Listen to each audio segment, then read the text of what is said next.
मैं बधाई देता हूं सम्मानित श्री प्रकाश सिंह जी को और उनकी पूरी टीम को, जिन्होंने इस कार्यक्रम को व्यवस्थित तरीके से आगे बढ़ाया है।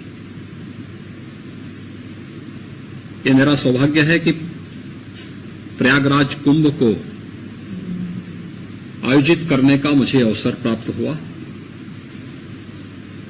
और मैंने मार्च 2017 में प्रदेश की बागडोर मुझे सौंपी गई थी। तो जब मैं मुख्यमंत्री पद की शपथ ग्रहण करने के बाद लगभग 1 महीने के बाद प्रधानमंत्री जी से एक शिष्टाचार भेंट के लिए दिल्ली गया था, तो प्रधानमंत्री जी ने सबसे पहले मेरे सामने इस बात को रखा था कि प्रयाग में कुंभ का आयोजन होना है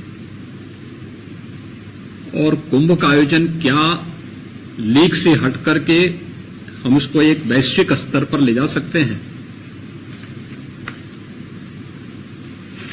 क्योंकि मैं स्वयं भी एक धार्मिक परंपरा से जुड़ा हुआ हूं, तो कुंभ का मतलब आध्यात्मिक और धार्मिक तो मेरे लिए था,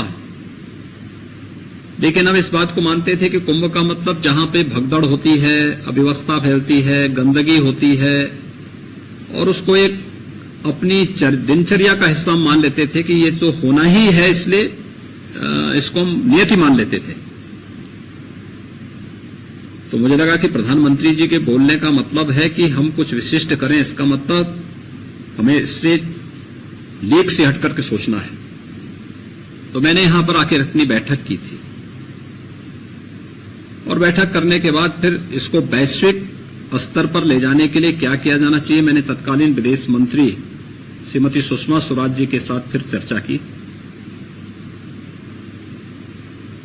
मैंने उसी दिन संकल्प लिया था कि हम लोग कुंभ को धार्मिक और आध्यात्मिक कलेवर के साथ आगे बढ़ाते हुए स्वच्छता, सुरक्षा और सुव्यवस्था का एक अनुपम उदाहरण इसके माध्यम से प्रस्तुत करेंगे। तकनीक से भरपूर करेंगे, तकनीक का उपयोग स्वच्छता के लिए भी, सुरक्षा के लिए भी और सुव्यवस्था के लिए भी करेंगे। और फिर ये कार्यक्रम हमारा आगे बढ़ता हुआ दिखाई दिया।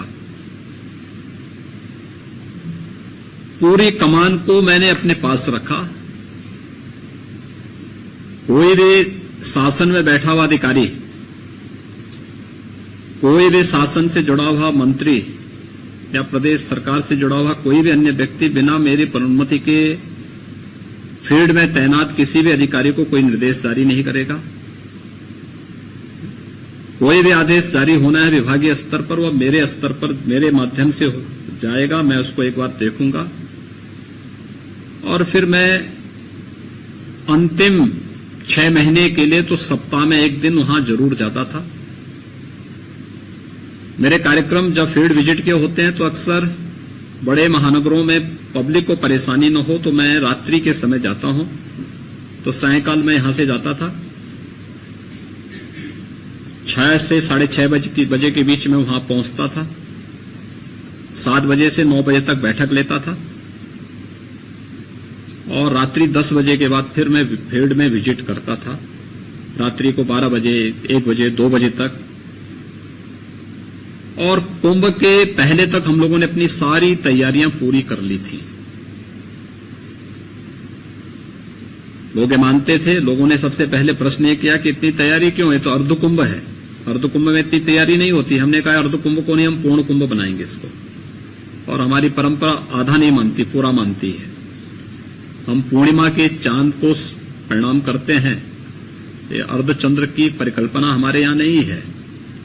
तो मैंने कहा हम इसको पूरा मानेंगे और ये हमारे लिए पूर्ण कुंभ होगा। फिर लोगों ने कहा चुनाव के ठीक पहले लोग आएंगे, कैसे होगा? हमने कहा तकनीक का उपयोग करेंगे, सुरक्षा का माहौल देंगे। प्रचार के लिए हमने लोगो बनाया, पहली बार कुंभ में लोगो। कुंभ का भी कोई लोगो होता है।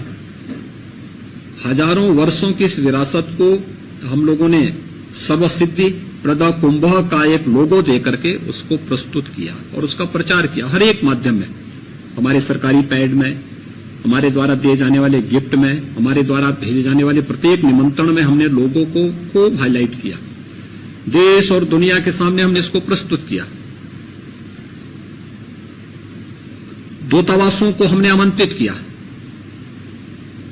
और जितने भी दुनिया के अंदर मिशन हैं इन सबको भी निमंत्रण मैंने भेजा और मैंने उन सबसे विदेश मंत्रालय के माध्यम से उन सबको अनुरोध किया कि आप अपने देश के कम से कम एक व्यक्ति को जो नॉन हिंदू हो उसको भेजें। हिंदू तो आप स्वाभाविक रूप से आएगा, लेकिन कोई ऐसा व्यक्ति जिसको दुनिया के सबसे बड़े सांस्कृतिक जमावड़े का साक्षी बनना है वह प्रयागराज आए और देखें कि कैसे इतने बड़े आयोजन को हम स्वच्छता, सुरक्षा और सुव्यवस्था के मानक को पूरी दृढ़ता के साथ लागू करते हुए यहां पे संपन्न कर रहे हैं। और मुझे प्रसन्नता है कि भारत सरकार ने इस पूरे आयोजन के साथ हमें पूरा सपोर्ट किया और इस कार्यक्रम को हम लोगों ने प्रयागराज में संपन्न किया। इस दौरान हमें प्रदेश के अंदर पहली बार प्रवासी भारतीय दिवस के कार्यक्रम को भी संपन्न करने का अवसर प्राप्त हुआ था। मुझे याद है 2013 में प्रदेश के अंदर कुंभ का आयोजन था। उस समय पूर्ण कुंभ था और कुंभ में मॉरिशस के प्रधानमंत्री जी आए थे।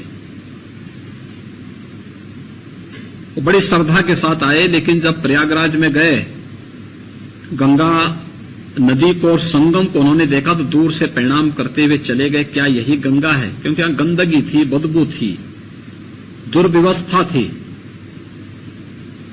तो इस बार जब काशी में हम लोगों ने प्रवासी भारतीय दिवस के आयोजन को आयोजित किया तो उसमें उद्घाटन सत्र के मुख्य अतिथि के रूप में प्रधानमंत्री जी के साथ आए थे।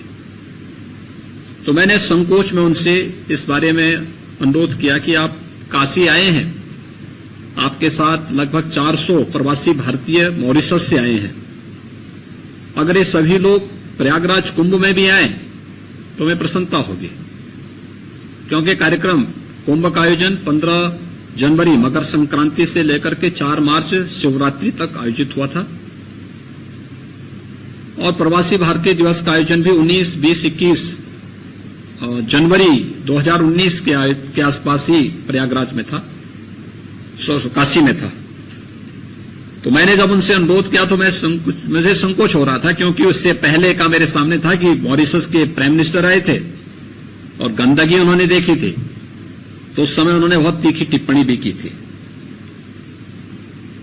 तो खैर उन्होंने मेरे अनुरोध को स्वीकार किया, लेकिन आने से उन्होंने कहा मैं स्नान वगैरह नहीं करूंगा। मैंने कहा कोई आप एक बार आइए ना वहां पे। वे गए, पूरे 400 लोगों के प्रवासी भारतीयों के प्रतिनिधिमंडल के साथ वे प्रयागराज गए। वहां पे उन्होंने स्वच्छता देखी, गंगा और यमुना जी के संगम पर त्रिवेणी पे जो व्यवस्था देखी, लोगों को स्नान करते हुए देखा, वो अपने को रोक नहीं पाए। अपने परिवार के साथ उन्होंने संगम में स्नान किया और वहां से गंगा जल लेकर के गए। ये अद्भुत दृश्य थे हम सबके सामने कि जो लोग पहले हे दृश्य देखते थे, ये गंदगी है, टॉयलेट पहले बनते थे, कमोड को या सीट को बालू में ऐसे रख दिया जाता था और फिर वह सीवर का पानी रिसते हुए नदी में मिलता था, गंगा में भी, यमुना में भी, संगम में भी मिलता था। लोग उसी में स्नान करते थे। हम लोगों ने इस बार ऐसा नहीं होने दिया, कोई गंदगी नहीं जाएगी। हर एक टॉयलेट को सेफ्टी टैंक के साथ हमने जोड़ा और पूरी व्यवस्था दी। हम लोगों ने कहा तिनका नहीं दिखना चाहिए और मक्खी नहीं दिखनी चाहिए इतने बड़े आयोजन में।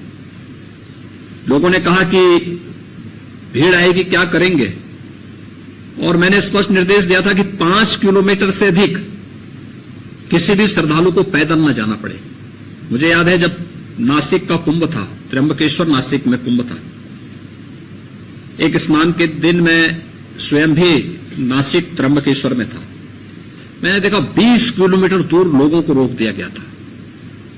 मैं बहुत चकित था, 20 किलोमीटर कोई भी श्रद्धालु पैदल जाएगा, फिर कैसे पैदल आएगा? वो मनुष्य है, एक क्षमता होगी उसकी, और खासतौर पर बुजुर्ग लोग, बीमार लोग कैसे जाएंगे? तो मैंने इसलिए प्रयागराज में कहा, मैंने कहा कुछ भी करना पड़े 5 किलोमीटर से अधिक पार्किंग नहीं होगी और वहां से भी शटल बस की सेवा देंगे हम, जिससे किसी भी व्यक्ति को संगम स्थल पर मुश्किल से 150-200 मीटर की दूरी तय करना पड़े और संगम में जाके स्नान कर सके। और मुझे प्रसन्नता, मैंने 5000 बसेज उस समय खरीदी। वे 5000 बसेज हमें कोरोना कालखंड में बड़ी मदद की है। जब मुझे प्रवासी कामगार 40 लाख प्रवासी कामगार और श्रमिकों को उनके घरों तक पहुंचाना था, तो वही बसेज हमें इस समय मदद की है। जब मुझे कोटा से अपने बच्चों को लाकर के लगभग 14,000 बच्चों को सुरक्षित उनके घरों तक पहुंचाना था, इन्हीं बसेज का मैंने उपयोग किया फिर। और उत्तर प्रदेश परिवहन निगम आज जो देश का सबसे बड़ा परिवहन निगम का बेड़ा हमारे पास है, तो उसके पीछे प्रयागराज कुंभ में जो इंफ्रास्ट्रक्चर हम लोगों ने डेवलप किया था। लेकिन प्रयागराज कुंभ ने बहुत सारी चीजें दी हमें, जैसे अपनी विरासत का संरक्षण कैसे किया जा सकता है। नामकरण के साथ इलाहाबाद का नाम प्रयागराज हो। अक्षय वट पिछले 450 वर्षों से दर्शन के लिए बंद था। सरस्वती को कोई दर्शन नहीं कर सकता था। हम कहते हैं त्रिवेणी, गंगा यमुना सबको दिखाई देती है, लेकिन सरस्वती कहां है? किले के अंदर आज भी सरस्वती कूप है। हम लोगों ने उसको दर्शनीय बनाया, श्रद्धालुओं के जाने के लिए व्यवस्था वहां थी। अक्षय वट में जाने के लिए प्रधानमंत्री जी के हस्तक्षेप के बाद आर्मी ने वहां व्यवस्था दी। आज वहां पर हर व्यक्ति दर्शन कर सकता है। दुनिया के अंदर सबसे पहला गुरुकुल महर्षि भारद्वाज ने बनाया था और प्रयागराज का गुरुकुल फिर से महर्षि भारद्वाज के आश्रम के रूप में हम लोगों ने वहां पर स्थापित किया है। और प्रयागराज कुंभ के दौरान हमारे पास कार्य करने के लिए 1 वर्ष का समय था। 1 वर्ष के दौरान इंफ्रास्ट्रक्चर को डेवलप किया गया। सिंगल लेन को डबल लेन में, डबल लेन को 4 लेन में, 4 लेन को 6 लेन में, अतिरिक्त मार्ग दिए, फ्लाईओवर बनाए गए, वैकल्पिक मार्ग दिए गए, गंगा की धारा अविरल हो, निर्मल हो। जो भी तकनीक दुनिया के अंदर थी, उस तकनीक को अपना करके हम लोगों ने इस कार्यक्रम को पूरा किया। और मुझे प्रसन्नता है कि हमारे इस आयोजन को दुनिया ने हाथों हाथ लिया।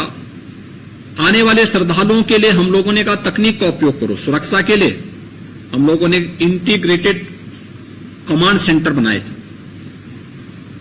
पूरे कुंभ परिक्षेत्र को, पूरे प्रयागराज नगर को और आसपास के क्षेत्रों को हम लोगों ने सीसीटीवी कैमरे के साथ साथ आर्टिफिशियल इंटेलिजेंस का बेहतर उपयोग करते हुए हम लोगों ने कहा सॉफ्टवेयर डेवलप करिए। दुनिया और देश का या स्थानीय स्तर का कोई भी ऐसा खुरापाती जो सुरक्षा में सेंध लगा सकता, उसके फोटो इसमें डाल करके इसको तय करिए। अगर कहीं इस फील्ड में कहीं दिखाई दे तो आपको पूरी फ्रीडम होगी, आप जो भी निर्णय लेना चाहें उसके बारे में निर्णय ले सकते हैं। और मुझे प्रसन्नता है कि यह हमारी एजेंसियों ने बेहतर उसका उपयोग किया और हमें सफलता प्राप्त हुई। मैंने कहा एक एक श्रद्धालु का डिजिटल मैपिंग करिए, कितने लोग आ रहे हैं, क्योंकि संभव नहीं, आप गिन नहीं सकते भाई, गिनती की एक सीमा होती है, आपके पास तय होना चाहिए। और ये हमारे लिए बहुत अच्छा बना कि 24 करोड़ से अधिक श्रद्धालु अलग अलग समय में, जैसे कि अभी सम्मान्य श्री प्रकाश सिंह जी कह रहे थे कि कैसे वहां पर मौनी अमावस्या के दिन 5 करोड़ से अधिक श्रद्धालु आए थे। मुझे याद है जब रात्रि से भीड़ होने लग गई तो मैं टेलीफोन पे स्वयं बैठ गया और मैं जिस अधिकारी को फोन करता था कि भाई कहां हैं आप, वो कहता था साहब मैं फलानी लोकेशन पर हूं, फलानी लोकेशन पर हूं, फलानी लोकेशन पर हूं। भीड़ चल रही थी और एक तिनका नहीं हिला। 5 करोड़ श्रद्धालुओं ने वहां पे स्नान किया, सकुशल घरों के लिए प्रस्थान किए। अपने आप में एक अद्भुत, यानी जिसको भव्य और दिव्य कुंभ कहा जा सकता था, वो भव्य और दिव्य कुंभ का एक आयोजन प्रयागराज में 2019 में देखने को मिला था। हमारी इस पौराणिक और ऐतिहासिक परंपरा के बारे में दुनिया बहुत कुछ नकारात्मक रूप से लिखने का प्रयास करती है, और खासतौर पर मेरे सामने चैलेंज था, क्योंकि हम कोई अच्छा काम करेंगे तो दुनिया के अंदर बहुत सारे ऐसे लोग हैं जिनको हमारी अच्छाई पसंद नहीं, वो उसमें कुछ न कुछ नेगेटिव टिप्पणी जरूर करेंगे। मैं प्रयागराज कुंभ के पहले देख रहा था, बहुत सारे ऐसे आर्टिकल थे जिसमें कहा जाता था कुंभ ये महिलाओं के साथ भेदभाव करता है। बहुत सारे ऐसे आर्टिकल लिखे गए थे जिसमें लिखा गया था कि साहब यहां सामाजिक भेदभाव होता है। मैं देख के भौचक था इस बात को लेकर के कि हमारे बारे में इस प्रकार की बातें लिखी जा रही हैं। भाई यहां तो स्नान हर व्यक्ति कर रहा है, उसकी न जाति न मत न मजहब कुछ भी नहीं पूछा जाता है। अगर वो कोई भी व्यक्ति है श्रद्धा से आया है, जाके संगम में डुबकी लगा ले, कौन पूछ रहा है उसको जाति, कौन उसकी जाति पूछ रहा है, कौन उसका मत पूछ रहा है, कौन उसका मजहब पूछ रहा है। कोई भेद नहीं है, किसी के साथ भेद नहीं है। लेकिन प्रयागराज कुंभ ने इन सभी प्रकार की भ्रांतियों को दूर किया, इस प्रकार के दुष्प्रचार को दूर करने का प्रयास दूर किया और वैश्विक स्तर पर कुंभ के इस आयोजन को दुनिया की एक अद्भुत घटना के रूप में भी प्रस्तुत किया कि दुनिया का सबसे बड़ा आध्यात्मिक और सांस्कृतिक आयोजन अपने आप में हो सकता है। इसके आर्थिक पहलू को लेकर के भी हम लोगों ने वहां पर अपनी एक टीम लगाई थी और उस टीम ने काम भी किया। मैंने बाद में वहां के व्यापारिक संगठनों से, संस्थाओं से भी संपर्क किया, बातचीत किया। मैंने कहा भी बताओ मुझे कि क्या प्रयागराज कुंभ से वहां के लोगों की आर्थिक स्थिति पर कोई असर पड़ा? आप कल्पना नहीं कर सकते, यानी जिन बातों को लेकर के हम सामान्य उसको मान लेते हैं, कितनी बड़ी संख्या में लोगों ने उसका, यानी मुझे लगता है कि प्रयागराज का हर व्यापारी कई वर्षों के बाद इस प्रकार के आयोजन को देखा होगा और देखने के साथ ही उनको इस बात का एहसास भी हुआ है कि आर्थिक उन्नयन में भी इस प्रकार के आयोजनों को, या नाविकों से मैं पूछता था, मैंने नाविकों से, पंडों से, सबसे कह रखा था कि भाई देखो आप किसी से वसूली नहीं करेंगे, जबरन पैसा नहीं मांगेंगे, जबरन उसके हाथ में रक्षा सूत्र नहीं बांधेंगे, और अगर कहीं मुझे जानकारी मिलेगी तो मुझे बहुत सख्त कार्रवाई करनी पड़ेगी।